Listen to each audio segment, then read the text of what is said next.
I'm Hi, Jeff Sikkenga, Executive Director of the Ashbrook Center. So glad that you could be joining us today for our special webinar, Solving Our Civics Crisis, Common Sense Solutions that can help save our country. We're so glad that you could be with us. This is a really important and timely topic, and it's something that the Ashbrook Center cares deeply about, has been working a lot on.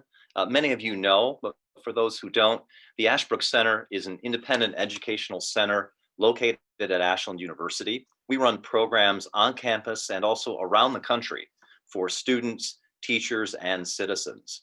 And this is one of those programs for citizens. We want to engage in a public outreach and help people understand the importance of the issue of civics education. It's really part of our mission at Ashbrook, which is to strengthen constitutional self-government by educating our fellow Americans, whether those are students, teachers, or citizens, in the history and founding principles of our country. We really believe in that mission deeply. We're so glad that you could join us for this webinar to help advance that mission and help us understand the situation that our country faces. And we're going to do that today, as we always do, sort of in the Ashbrook way, which is we think of education not simply as imparting information, and definitely not as indoctrination, but as thinking, as discovering the truth. We really follow Aristotle's old dictum, all people desire to know. But then, as I always say, we add, but they don't want to be told. They want to discover it for themselves.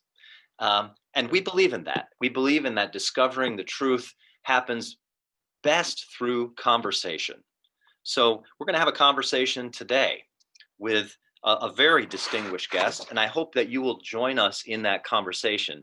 Please send your questions, and I know there'll be many, and we'll try to get to as many as we can over the course of our time. But please send your questions through the Q&A function, and I'll keep an eye on those, and we'll get to, as I said, as many as we can. We're joined today for our conversation by David Davenport. David is a visiting scholar at the Orrin Hatch Foundation. He's been a research fellow and is a research fellow at Hoover Institution at Stanford University.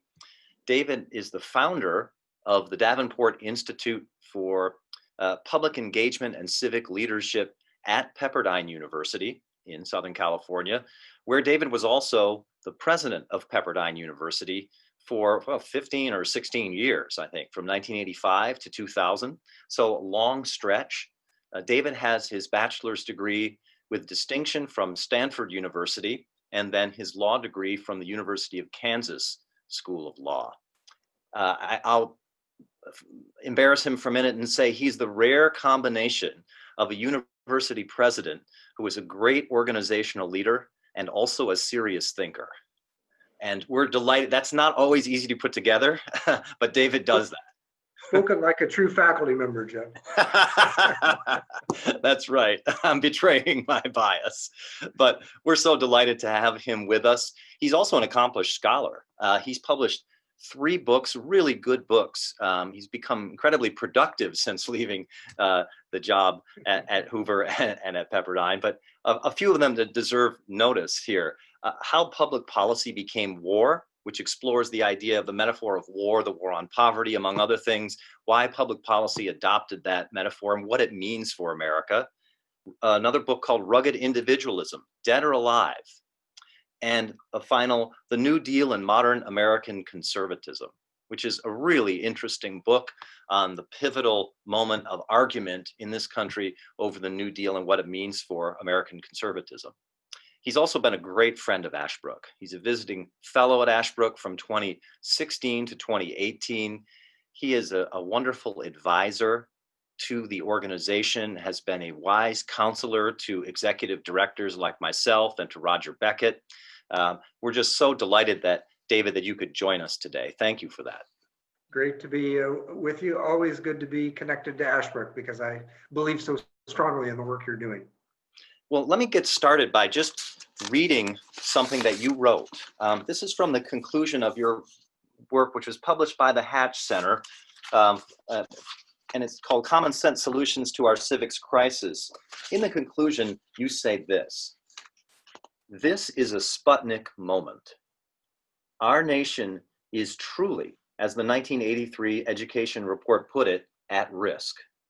Unless we reclaim the priority of civic education and make it a central part of our young people's education, we will continue to see erosion in our political and institutional life. Can we trust the future of a republic to people who do not even know what a republic is? Help us understand, what do you mean by saying this is a Sputnik moment? Well, maybe some of our viewers are too young to remember, but in 1957, America was shocked when the Soviet Union launched the first vehicle into outer space, which was called Sputnik. And it was a Sputnik moment for us and specifically for our educational system, because we drew the conclusion that we must be behind Russia in our science and engineering and technical education. And so not only did we scramble to put a man on the moon and get our space program rolling, but we also scrambled to get our education system back up to par, where we were preparing students for that kind of world.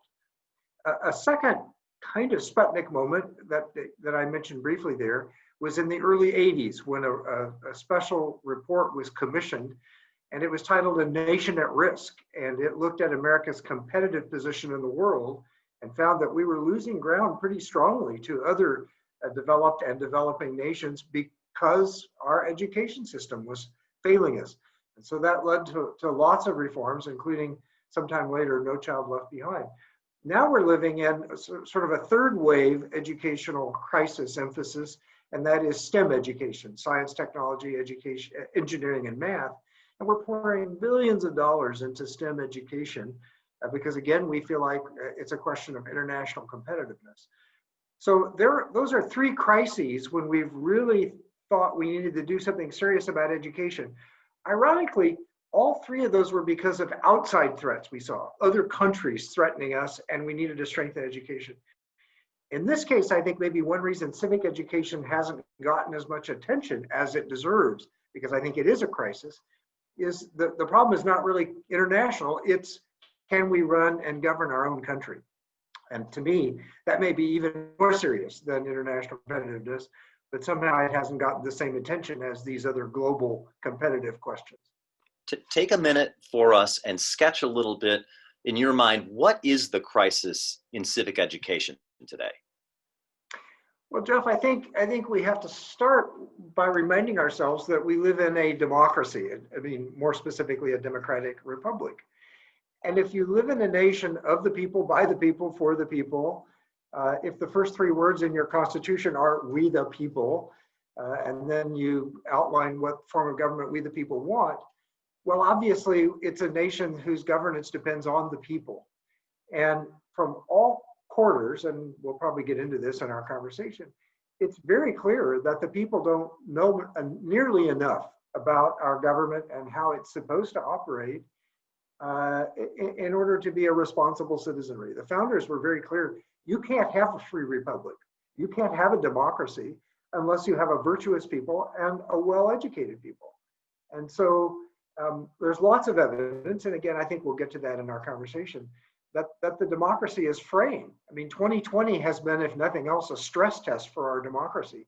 And yes, it survived, but it was a closer call than some of us might have wished. And I think we all realize we need to build greater strength and resilience in the democracy. To me, that starts with better civic education. So one of the problems that you outline in this white paper is a lack of civic knowledge. Ignorance is what you call it, actually. How serious is that part of the crisis? You know, that's one of the fun things about working on a paper. The Hatch Foundation commissioned me to do this paper. And one of the fun things about doing a paper is you discover kind of new issues that you hadn't really seen before. So I read two 2019 books, one by the famous educator E.D. Hirsch and one by Judith Wexler, that both talked about the problem of knowledge, not just civic knowledge, but knowledge generally in K-12 education. And Hirsch makes the argument in such a colorful way. The argument is that we have started in all of K-12 education teaching skills and not knowledge. And he uses English as an example. And so he said, what we teach now, instead of great literature, or even using great literature as a way to teach skills, we now teach skills. So how, what's a topic sentence? What's a topic paragraph? What's a metaphor? And as he says, you can teach that as easily with Tyler Makes Pancakes as a biography of Abraham Lincoln. But he said, so then the problem is that unlike earlier periods of American education, students don't arrive at high school with any kind of base of knowledge, including civic knowledge. And so if the only civic education you have is a single one-semester course in high school, which is typical now, but you haven't done anything before you got there. You haven't learned, how the country works. You haven't talked about politics or newspapers. You haven't read the biographies of Abraham Lincoln. Then you don't have a vocabulary to work with. And high school is kind of too late to start all that. So I was not aware of that. The argument of these two books is knowledge in general has become a problem in K-12 education. The testing culture that we've built tests skills. It doesn't test knowledge. Well, you can even build skills by still reading great literature, by reading, history. And that's the call that Hirsch and Wexler make. So I'm reminded of the recent release of the 2018 National Assessment of Educational Progress, the NAEP scores, which were pretty abysmal. You quote them here. It's something that Ashbrook has talked about, but 24%, I think it was, of eighth graders scored proficient or better in civics, and only 15% in American history, which seems to indicate the problem you're talking about doesn't just start in high school, but before that. Absolutely. And the scores have been low for a long time. That American history score, I think, is the lowest. Secretary of Education Betsy DeVos called the scores stark and inexcusable. And of course, she's right about that. But then my response is, well, wait, we've been excusing low scores in government, civics, and history for a long time by our inaction. So it's great to say they're stark and inexcusable, but we don't seem to be doing much of anything about them. But you're right, that absolutely describes it. There are others. The Woodrow Wilson Scholarship Foundation did a study and found out that only about a third of Americans could pass the civics portion of the American citizenship process. And that's one that immigrants pass at a 90% rate. The Pew Foundation does a release every Constitution Day about a survey on civic education. And in the last 3 years, their findings show that little more than a third could name the 3 branches of government. Little more than a third could name a single right in the First Amendment. And then, of course, there are the humorous, if they weren't so sad, the students who think Judge Judy's on the Supreme Court, or students who feel like the climate change was caused by the Cold War. I mean, they would be funny if they weren't so sad. So you're right. We're seeing the results kind of everywhere of this. And if I could just add, the surveys also show that the scores and the civic knowledge problem is much more serious among younger adults than older adults. So that suggests to me, I think we would need more research to prove that, but it suggests to me that older adults probably had some better civic education back in the day, as it were, and young people are just not getting that now. It reminds me of that segment when Jay Leno was the host of Late Show, when he would go out and jaywalk and ask basic civic knowledge questions. And of course, they're cherry picking the responses, but it's always pretty shocking to hear some of those. Absolutely. As I said, they would be, I have a sense of humor, so I can laugh, but it does reflect a real underlying problem. So one of the other aspects of the crisis of civic education that you point out in this report is a lack of participation as an aspect of the crisis, both political participation and social participation. Can you say a little bit more about that? Yes.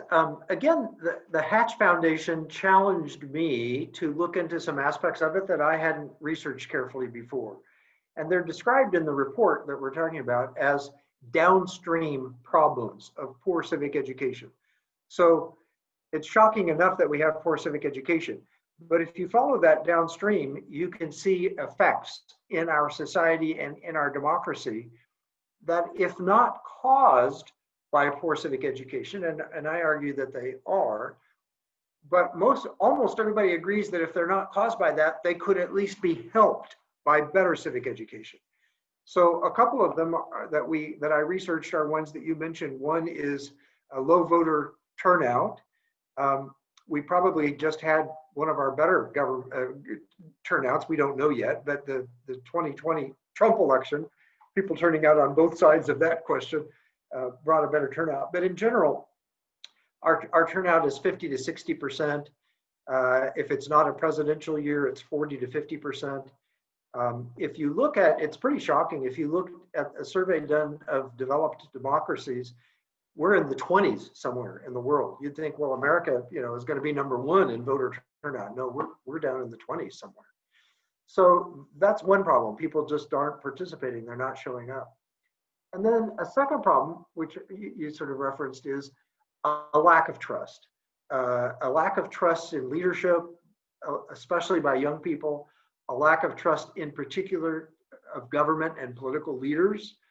And as one expert in civic ed put it, how can you trust what you don't understand? I mean, if you don't understand how the government works, for example, young people write off a lot of things as just politics. Well, as it turns out, politics is how a democracy kind of makes its decisions. So it's not just politics, but we need a little deeper understanding of that. We don't just become frustrated with it.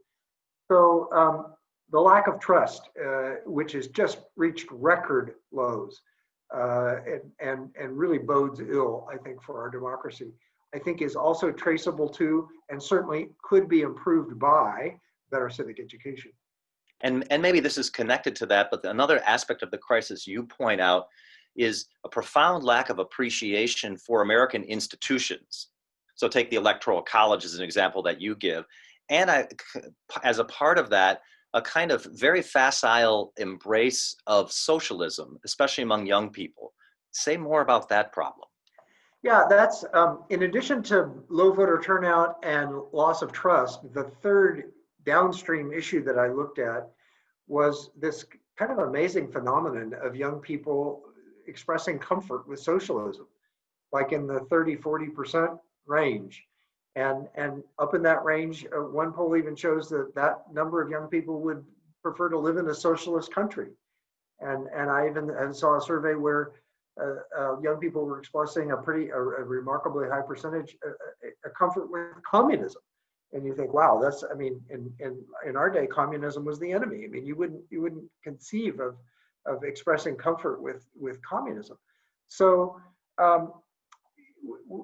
I looked at that more deeply, and what I found is that it's a bit of a generational problem, and young people don't really understand what socialism is. So again, to me, this is traceable back to civic education, not a good understanding of capitalism and of socialism. One poll, well, I'll make give you two quick data points. In one of the early polls in which students expressed interest in socialism, later in the same survey, they were asked, who do you think should regulate industries and companies? A, the government, B, markets, and so on and so on. Well, overwhelmingly, they said markets should regulate business. So on the one hand, they say they like socialism, which of course is defined as the people controlling, in effect, the markets, the output and production and so on. And then on the other hand, they say, oh, but we want markets, controlling businesses. We wouldn't want government thinking it. Well, again, that to me reflects a pretty clear lack of understanding. Then a more recent poll asked young people, what do you think socialism is? And there were three primary answers. And two of the three went, well, one was free stuff. The government, retiring my student loans and giving me free healthcare and free education, college education.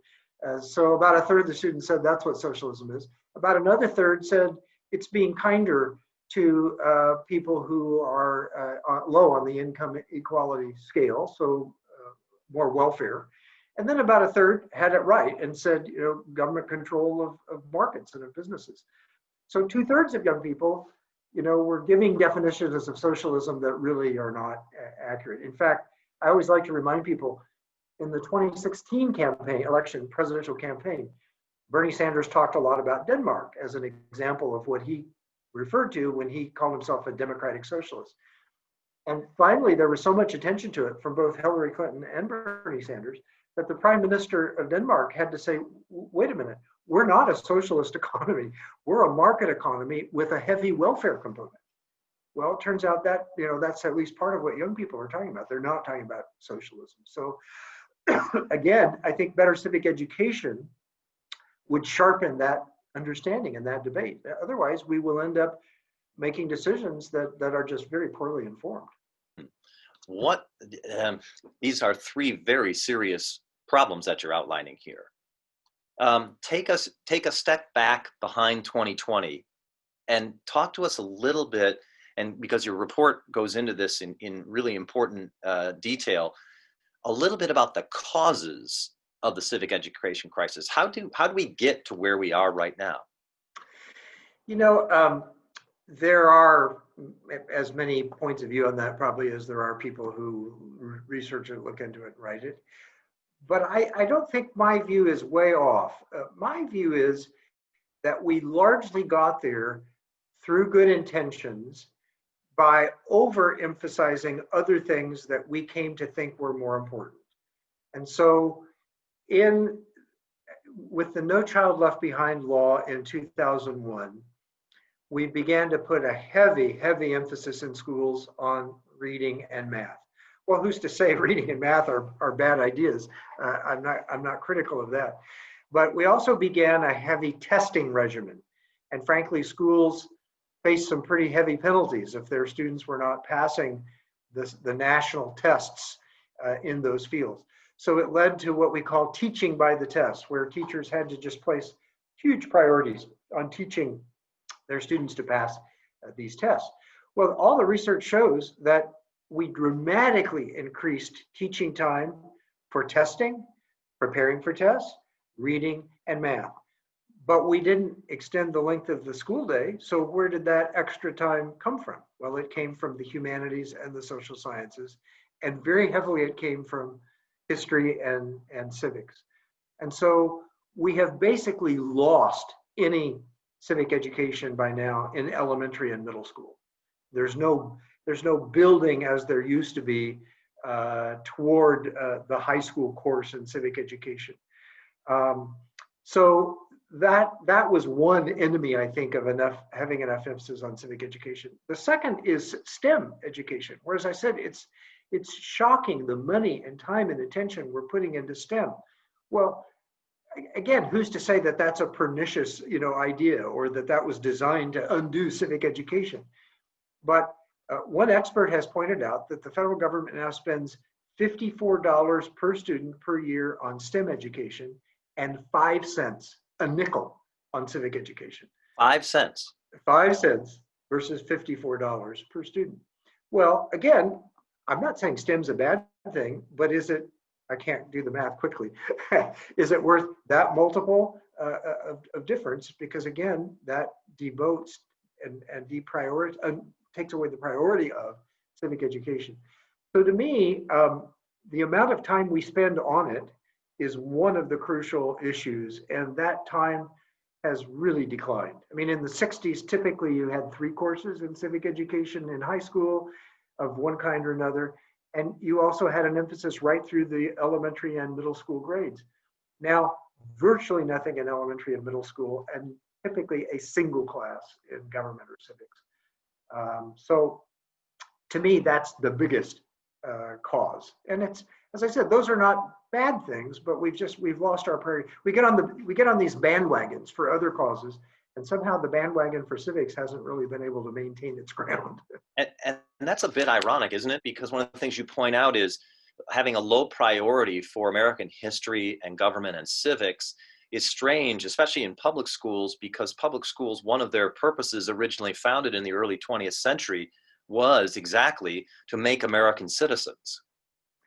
Absolutely. And in fact, I'm actually thinking about making that a follow-on project to look at what the founders said about civic education and what the early schools said in their charters and mission statements. And all of them The founders, the early schools, all had as part of their core principles, the primary purpose of schools is to develop citizens through civic education. So you're right, Jeff. We've just gone completely off in a different direction than had been designed. And so I'm calling for, in my report, for a return to if not primacy, at least a fair emphasis. So prioritizing it with a fair emphasis, as you put it, in terms of time, in terms of funding.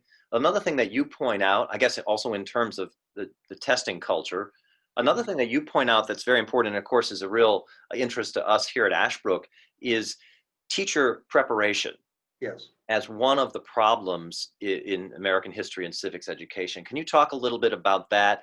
And in particular, also about textbooks. We're starting to get questions in now from our folks, and one of them asks about the politicization of American history and government, especially as we know from the left, the 1619 Project, Howard Zinn, which you mentioned in your report. So talk a little bit about the difficulty or the problem of teacher preparation. Well, I do think teacher preparation is one of the 2 or 3 most important levers that would improve civic education. Or to put it another way, it's one of the 3 or 4 biggest problems we have in civic education. And the way I look at it, Jeff, is that there are really 2 times when teacher preparation for teaching civics should be done. The first time is before they ever get to a classroom in their college education or their masters of education in a school of education. That would be one time to become well prepared. And then the second time is what we call teacher development after you're in the classroom. So going back to the first problem, your predecessor, Roger Beckett, whom I love deeply and respected greatly, himself was surprised, he told me, when he went through a master's in education program at a major American university. And he said it was so disheartening because he came out knowing something about how to teach, but nothing really about what to teach. So, civics is a bit of an odd field. So starting at college, you can't really major in civics. It's not really an academic major in college. You would hope that students who taught it might major in US history or political science or something along those lines. But even that isn't always required to teach civics. And so you could get out of your college education without really a lot of history and civics in your own training. Then if you go to a school of education for a master's, as Roger did, it is all about pedagogy. It's about how to teach, not what to teach. So you're not learning anything about history or civics there. So that's surprise number 1. You could show up in the classroom assigned to teach civics almost as an afterthought because there's not enough civics classes to teach a full load. You'll have to teach other things. And then you're, as a former teacher myself, you're in that horrifying position of being just a few pages in the textbook ahead of the students. Well, you're not going to be a very good teacher. You're not going to create a lot of confidence and excitement in the classroom if you're barely ahead of the students. So that's one set of problems. To remedy that, until we get better preparation, I mean, that's a long, slow process of state certification, as well as changes in college and education school curriculum. Those are long-term projects. So to remedy it till we get there, we have to do teacher development after they're already in the classroom. That's kind of our only hope. And those are actually hopeful students to work with because they know they need the help. And they're usually pretty eager learners at that stage. But unfortunately, that's where the federal money has sort of gone away. The federal government was spending over $100 million a year 10 years ago on teacher development. And it's essentially gone now, that funding. And so we're left to nonprofits like Ashbrook and others to go in and with money they've raised through philanthropy, do the good deeds of trying to teach history and civics teachers how to teach again. So we can come to textbooks separately if you want, but that's how I see the teacher education problem. So unfortunately, well, for better and for worse, people like you at Ashbrook have become the thing that's going to save us for probably the next decade. If we're even able to make significant changes in teacher preparation before they get to class, you're about all we've got for the foreseeable future to really prepare teachers to teach it well. Yeah, that's our Teaching American History program, which we take seminars around the country. Right. That's our master's program, where we bring teachers to here to do content. Because they Correct. told us, it's interesting what you're saying, because that resonates with my personal experience. Those teachers told us, we don't need to learn how to teach. We know how to teach. We want to know what to teach. We need to learn that. And they asked us, would you please start a master's program so we could get content education, American history, and government? Would Right. you please take these seminars around the country for teaching our Teaching American History program, which has been such a phenomenal program? But it was they who came to us and said, we need that content. Right. And we didn't get it as much as we would want it in our undergraduate and on our graduate MED programs, so heavily connected to pedagogy and very often, unfortunately, often politically biased with a certain slant Right. and not content focused. And I Right. can tell you, my own mother was a sixth grade social studies teacher for 40 years plus. And she would describe when she had to go back to school for continuing ed and took some graduate courses, the pedagogy courses, the education courses. For a teacher like her, she didn't need those things. But unfortunately, that's the kind of teacher preparation after the fact that a lot of teachers are forced to get if they don't encounter programs like ours. Right. So So that's we if I could just tell a really quick story. When I was president of Pepperdine in the ancient days, my predecessor had just announced a major initiative in computer literacy for students, which was great. You know, the computer era was coming upon us. And after 2 or 3 years, it was obvious that it wasn't working. And so one of the early things I needed to get into was, well, why is that not working? Well, what we found was the teachers were not themselves computer literate. And so if the teachers weren't computer literate, the students weren't going to become computer literate either. And so I think that's a good analogy to teaching history and civics. I mean, if the teachers aren't literate, if the teachers aren't knowledgeable and enthusiastic about the subject, the students aren't going to learn it. So the teachers are really the core to turning this around. If we give them enough time in the classroom and we have teachers who are well prepared, then we're on the right road. you mentioned textbooks. Tell me what your study found with respect to the teachers who might come out not feeling fully confident in their knowledge, often end up having to rely on textbooks. Tell us what you found in your study about textbooks. Well, textbooks are part of the teaching problem, clearly. I would say I reached two conclusions. One is most textbooks are boring. They reduce really interesting periods of history to 1 or 2 paragraphs of just, didactic, straightforward, here's what happened. That's not super interesting, hard to create excitement and learning around that.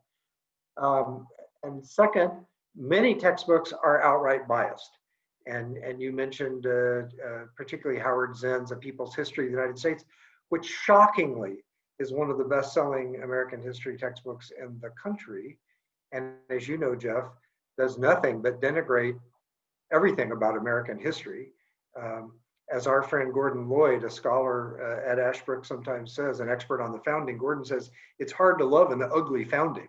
So, I mean, if what you're reading is Howard Zinn and about how all the founders cared about was their property interest and protecting their slaves, and that's how we got checks and balances and states' rights. And I mean, if that's how you're taught the founding, well, you're not going to love America. And frankly, part of civic education, part of the goal is love of country, patriotism. Well, a textbook like Howard Zinn's just does great damage to that. So, and again, that's another long haul project. Frankly, I've seen one good textbook that's come out, and that's Bill McClay's recent textbook, Land of Hope. And if some of your listeners, readers, viewers, watchers want to look at an American history textbook, or it even just be good for you, for your own education, take a look at Bill McClay's Land of Hope. It's the best textbook I've seen, and frankly, one of the few good textbooks I've seen in the field. But by and large, it's populated overwhelmingly by boredom or bias, and those are both enemies of good civic education. Talk a little bit about the solutions, because your report, I mean, it's great in outlining what the problem is, detailing the significance, the downstream effects, as you put it, of the crisis for our country. But you give a lot of very important, specific solutions, possibilities that Right. policymakers and others should think about. Right. Talk a little bit about what you see as some of the important solutions. Well, I'll say by way of introduction that I think the good news here, I don't need to leave your audience in despair, complete despair. The good news here is that there are a lot of things we could do at a lot of different levels that could really make a difference. So we don't have to wait for Washington to solve gridlock to address civic education. We don't have to wait for Warren Buffett or Bill Gates to adopt civic education and invest $1 billion. I mean, both of those things would be nice, but we don't have to wait for that because there are a lot of things we can do. So I don't want to start with federal funding, but I will because it's easy and obvious. The federal government needs to make a statement that this is a really important priority, just as they did with No Child Left Behind, just as they did with STEM. And so they need to restore and increase funding to civic education, which will mostly go to the states and mostly go for teacher preparation, as I outlined it. In fact, there's a bill that was just presented in Congress on Constitution Day this year to do precisely that. We'll see what happens. The federal government could also increase testing of civics. To be honest, I'm not the greatest fan of testing in K-12 education, but if you're going to test everything but civics, it makes a certain statement. So the federal government does control the NAEP test, the Nation's Report Card test you referred to earlier, and important subjects, reading, math, are tested every 2 years, and they're tested in grades 4, 8, and 12. Civics is only tested every 4 years and only in 8th grade. So the government could readily increase testing, again, make a stronger statement that it's across the grades, not just in one place. So that's also a step the federal government could take. The states are where the primary action is. The states decide what the curriculum requirements are. And so I have strongly urged in the report that states need to mandate a 1-year course in civics and government, not just a 1-semester course. That they need to mandate some teaching of civics in elementary and middle school to, as I call it, build the layer cake. My father was a baker, so I think of building a layer cake where there's some things you can teach about civics at a very basic level in 1st grade, and then other things would need to await the 5th grade and so on. So we start building the layer cake in elementary and secondary school, building toward that 1-year course in civics. I talk about the need for teacher preparation, frankly, to fund and to help people like Ashbrook reach even more teachers because that's such a desperate need. I talk about the use of primary documents, actually, which you may want to come to as a separate question, as a way to improve the teaching of civic education, along with building the layer cake and doing more course requirements and more testing. So those are some of the things but to me, it's primarily, if you could fold it under one umbrella, we have a lack of emphasis on it and we have to restore it as a national priority. And these are all different ways of going about doing that. Say a little bit more. We prioritize it. We prioritize it in terms of, you will almost make the case for there ought to be publicly, morally prioritized. Just people ought to talk about this and talk about the significance of this. It ought to be prioritized in curriculum, as you say, the high school having a 1-year course and a civics graduation test, which you suggest. And you go on to say, pointing out the obvious, but I think all the studies show this, that great American history and government and civics teachers are essential. Right? Because everybody who's had a great teacher knows that a great teacher is someone who knows their subject, and loves teaching students. If you have those things, everything else you can do in a classroom. You give an example of Florida, who has a state who's put some of these reforms already into practice. Can you say a little bit more about what a state like Florida you think is doing right? Yeah. So there are probably, half a dozen states right now where there's some good things happening in civic education. And Florida was the first, actually, to really push things along. So Florida does require the teaching of civics in both elementary and middle school. It actually requires a civics course in middle school, which is quite unusual. Then it has increased the civics course and the testing in high school. In addition, it put together sort of a consortium with 2 or 3 universities, and they have set up a teacher training center funded largely by the Florida state government, but funneled through 2 or 3 of their major universities in Florida to retrain teachers to teach in this new civics model. So, you know, if you're going to teach a middle school course that's never existed, you need some help figuring out how to do that. And if you're going to be requiring civics in grades 1, 2, 3, 4, 5, again, you need some retraining to learn how to do that. So I think it's a really nice collaborative of several pieces working together. And Florida has seen increases in its civic scores already from some of these changes. I just got off the phone last week with the Lieutenant Governor's office in Indiana, and they have a major report really doing several of these same things. And in Illinois, a major foundation has funded some training of teachers in the new civics courses Illinois now requires. So I was encouraging Indiana to follow its neighbor's example. So those are some of the kinds of things that states can do. A couple of states that impressed me have stated competencies that you should be able to achieve in each grade. So in 4th grade in school, I had to develop a competency in Kansas history. I grew up in Kansas. And frankly, I had a very poor teacher and a very, very poor American history class in high school. So until 5 years ago, when I started working with Ashbrook and reading more American history, frankly, I knew more Kansas history than I did US history because I had a better teacher and I had an exciting 4th grade experience. You want to know the Kansas state symbol? Do you want to know that? I mean, I know all that stuff. I haven't lived in Kansas in 40 years. So I think some of the better states have said, okay, in 4th grade, you learn some about your state. In 3rd grade, you should learn this. So it's sort of competency based throughout the years. I think that's an admirable approach. I don't feel a need to get personally into a big political battle about whether we do testing, whether we do competencies. I just want us to do something responsible and research supported. We're getting some questions now about your thoughts on curriculum in the classroom, civic education curriculum.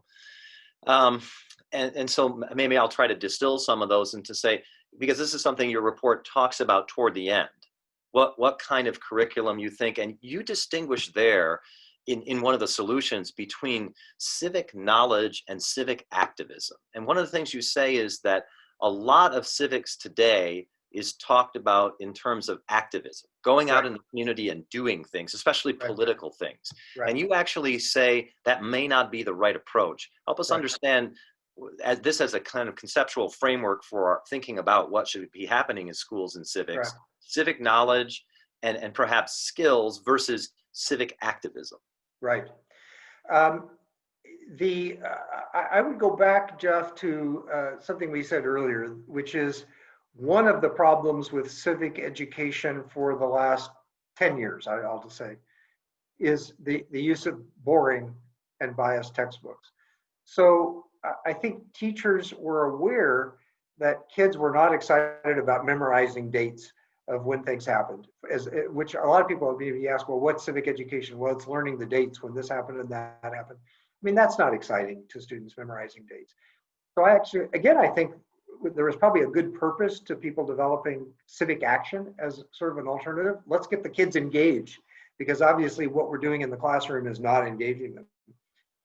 So they sort of skipped over the civic knowledge part and went right to action, because that's how we could, with less effort than trying to do it in a classroom, engage students. So let's give them the afternoon off to go protest guns on campus, or let's take them to the state capitol to meet some legislators and see how a bill is passed and so forth. And that has actually created a debate in the states as to whether better civic education should be more on the knowledge side or more on the action side. My own view in the report is that that's basically a false dichotomy, that there's nothing wrong with civic action as long as we're not putting the cart of civic action before the horse of civic knowledge. So going to the state capitol doesn't do you a lot of good if you haven't already learned in class about how bills are developed and why and how they're passed, because you're only going to be in the capitol a couple, 3 hours, and you need to have a base of knowledge from which that is a meaningful experience. So my number one goal is to make civic knowledge in the classroom more compelling, more interesting, allow students to learn more. And then if we want to augment that with civic action later, secondarily, I have no problem with that combination. I mean, it's like science. You're in the classroom, and then you go in the lab and try it out and see how it works. But if you haven't done your homework and gone into the classroom, your lab isn't going to be any good, and it's not going to do any good. So I view the debate as a bit of a false dichotomy, but what's not false, in my view, is that civic knowledge has to precede civic action. One of the ways that you talk about getting civic knowledge, of course, and it's music to my ears at Ashbrook, but you talk about at the end the importance of the use of primary documents in class.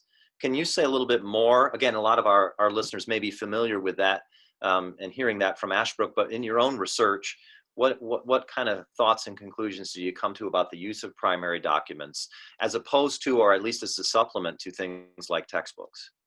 Yes, I mean, there is as you know, there's a whole research literature about the value of primary documents. Though Ashbrook is, in my view, the best practitioner of this, it's not the only one that believes in primary documents. And there's quite a literature that exposing students to primary documents, and by that we mean, of course, not just the Constitution or the Declaration, but we also mean debates of the time and literature and writings of the time. Hearing people in their own voices it has several benefits. Number one, it takes people back into history to learn directly from the players and the issues of that historic time. It allows them to do time travel in a way, but they should have to pass through TSA and take off their 21st century lenses, is the way I like to think about it. Because if all you do is go back in history with your 21st century politically correct, modern lenses, you're not really learning what happened at the time and the values and the arguments of the time. So first we go through TSA, we take off our 21st century political lenses, and we go back and we look at the debates and the arguments of the time. So it does greatly reduce political bias, in my view. It greatly reduces presentism, which is just the only value of learning history is how it correlates to the present. It gives real meaning to the history itself. It also creates much greater excitement. Students in the classroom get excited about the debates between Hoover and Roosevelt about the Depression, for example, or between obviously Lincoln and Douglas. And so it engages them in the debates of the time, which is much more exciting for students. And they learn more. Test results show that students who have learned through primary documents do better than those who've learned through textbooks. So it has multiple advantages. And I just have no hesitation saying it needs to be a significant supplement to textbooks. And I have no problem saying if well done, it could easily be a valuable replacement for textbooks. Yeah, I mean, that's certainly one of the projects that Ashbrook is working on, as you know, is our core documents collection, a volume set of 45 volumes. When it's completed, that will span the whole, sort of breadth and depth of American history and government and civics to be able to provide those alternatives. Right. We completely agree with you. Let me piggyback on that with a question we've got from one of our attendees who agrees with you that students need more knowledge about America's constitutional order. But then the questioner asks this, but teachers also say that students need to learn how to analyze and evaluate information, including information that's distributed through our media. And teachers worry that students haven't learned to think critically. What's your view on the importance of focusing on critical thinking, and how does that connect, for example, with the use of primary documents in a classroom? Right. Well, certainly I agree with your premise. I had a good friend, Sandy Aston, who's a top figure in American higher education, and he was receiving an endowed chair at UCLA one day. So I drove across town from Pepperdine to hear him give his talk. And in his talk before distinguished educators, an audience of 300 or 400, he said, what college is essentially for is to help students develop a crap detector. And I went up to him after the lecture. I said, Sandy, you can't say crap detector in a distinguished lecture. He said, well, I just did, didn't I? And this was a long time ago. And his point was that students are bombarded with things that are not true. And that one of the most important things they need to do is to be able to sort out what's true and valuable from what's not true or is less valuable. And so my first point would be that in a sense, we can't ignore that in high school, but college is really more the place where you read multiple points of view and you learn to play. I mean, in American history in high school, you might read a single textbook or a textbook and a supplement. But in college, you would read multiple points of view and you learn to debate and construct arguments from multiple points of view. So I'd say, first of all, that's a little bit more what you do in college than you do in high school. I think, though, it must also be done in high school because by now, the prevalence of misinformation and the students' vast exposure through social media to multiple points of view. Now, I do think you can teach critical thinking by looking at the Lincoln Douglas debates and what was really happening. Or in my case, I've taught three times for you the Depression New Deal. And why did Herbert Hoover say what he said?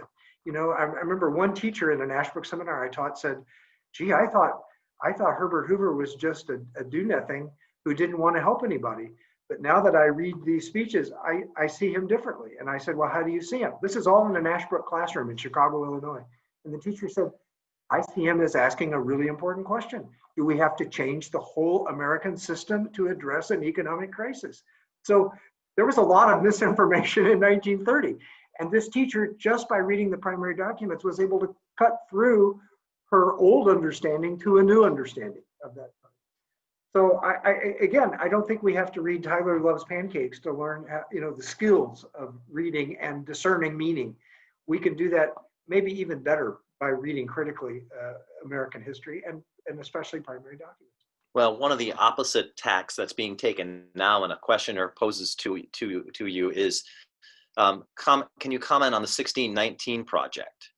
And do you think it's harmful to learning good history and civics? What's your take on that? Well, I think as an educator, I try to find some value in students being exposed to different ideas.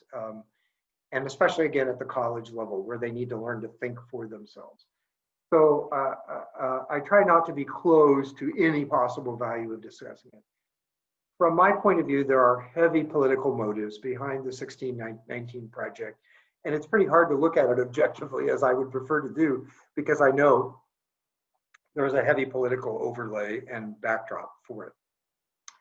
I think the interesting educational question is, to me, and this is how I would teach it if I were teaching in college or probably in high school, I would say, really what the 1619 project is trying to do is it's trying to say the beginning of America was not the beginning of its government or political system, but it was the beginning of its economic system in an earlier time. And it's trying to change the way we define the starting point of American history away from the Declaration and the Constitution, which is a new country, a new political order, to roll back to some of the economic roots. So I think its purpose is fraught with problems. I think calling it a project is just right there. I mean, it's a message that it has an agenda. It is a project. So I don't mind asking questions about the economic system. I think students would ultimately draw their own conclusion that yes, the right starting point of a country is when it decides to become a country. I think students, given information, that's the conclusion they would reach. But again, I'm suspicious of anything that needs to be a project and that needs to, change the way we teach everything. So I'm suspicious of it. I do think politics is part of the problem in civic education. I've written about it. I don't ignore it. But I guess what I'm really trying to do in this report for the Hatch Center is to say, even setting aside politics, there's an awful lot we could do to improve civic education, setting aside politics. Are you hopeful? Given the crisis and the magnitude of the crisis, a lot of practical, important solutions are outlined here. Do you leave this study that you've done hopeful about the possibilities? I am, Jeff. I am hopeful. I have never heard more people from more different points of view talking about the need for better civic education. Um, Frankly, there's a more liberal project coming out in which one of your people has participated as a consultant and tried to set them straight. Um, but I mean, I welcome that. I mean, I'm glad lots of people from lots of points of view are realizing that we have a civic education problem.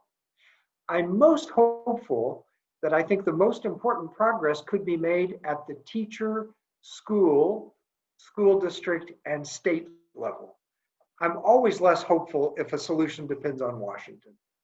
Um, I'm always less hopeful if it depends on just unorganized groups of people. But I think when it depends on individual teachers, schools making curricular and testing decisions, states making curricular testing and teacher training decisions, states with really, maybe a half a dozen states with really good ideas, either implemented or in the process of implementation, I think there's a lot to be hopeful about.